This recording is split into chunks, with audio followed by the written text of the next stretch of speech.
પાદરામાં આણંદમાં સમાજ સુરક્ષા અધિકારીની કચેરીએ રાખવામાં આવ્યો કેમ્પ, જેમાં સમગ્ર જિલ્લાનો કેમ્પ એક જ સ્થળે રાખતા અવ્યવસ્થા સર્જાઈ હતી। દિવ્યાંગોને સાધન સહાય આપવા માટેના કેમ્પમાં સર્જાઈ અવ્યવસ્થા, જેમાં અવ્યવસ્થા સર્જાતા જિલ્લા કલેક્ટર અને કમિશનરે મુલાકાત લીધી હતી। અવ્યવસ્થાને લઈને સમાજ સુરક્ષાના અધિકારીઓને પણ આડે હાથ લીધા। દિવ્યાંગોમાં ધક્કામુક્કી થતા પોલીસ બોલાવવાની ફરજ પડી હતી। અહીંયા સમાજ સુરક્ષા કચેરી દ્વારા દિવ્યાંગજનો માટે કૃત્રિમ અંગદાન મળી શકે તે માટેની એક કેમ્પનું આયોજન કરવામાં આવ્યું છે। અમોને જ્યારે સૂચના મળી કે અહીંયા ઘણા મોટી સંખ્યામાં લોકો આવ્યા છે, એટલે અત્યારે હું રૂબરૂ સ્થળ પર જોવા માટે આવ્યો છું। અહીંયા જોતાં મને જણાઈ આવે છે કે લગભગ 100 થી 150 જેટલા દિવ્યાંગજનો અહીંયા આવ્યા છે। દરેકે દરેકનું રજિસ્ટ્રેશનનું તથા તે લોકોના મેડિકલ ચેકઅપ માટેની વ્યવસ્થા થઈ રહી છે। અમારા જે મુખ્ય અધિકારી છે એ રજા ઉપર છે અને આજે મને ચાર્જ સોંપવામાં આવેલો છે। દિવ્યાંગ વ્યક્તિ છે એની પાછળ 2 કે 3 વ્યક્તિઓ આવેલા છે। અમારો ટાર્ગેટ 500 દિવ્યાંગ વ્યક્તિઓ આવે એવો અમારો ટાર્ગેટ હતો અને એટલા વ્યક્તિઓને અમે ફોન કરવામાં આવેલો, પરંતુ એક દિવ્યાંગ વ્યક્તિ પાછળ 2 કે 3 વ્યક્તિ આવેલા છે, જેના કારણે અવ્યવસ્થા સર્જાઈ હોય એવું લાગેલું છે। અને અમે દિવ્યાંગો માટે 400 ચેરની વ્યવસ્થા કરી છે, પછી નાસ્તો અને ચાની વ્યવસ્થા કરી છે।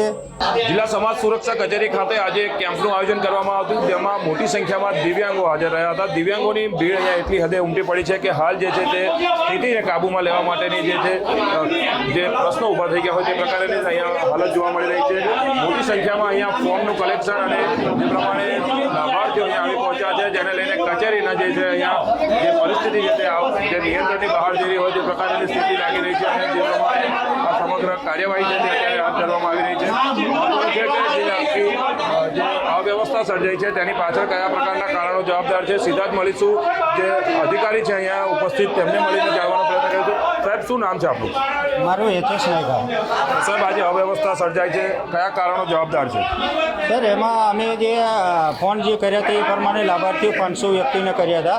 એમાં જે એક વ્યક્તિ પાછળ 2 કે 3 વ્યક્તિઓ આવેલા છે દિવ્યાંગ વ્યક્તિ પાસે અને મદદરૂપ થવા માટે। એટલા માટે ભીડ થવાના કારણે ને લોકો અમારું માનવા તૈયાર નથી। અમે એમને નંબર આપવામાં આવેલા છે, 1, 2, 3 સિરીઝ આપવામાં આવેલી છે।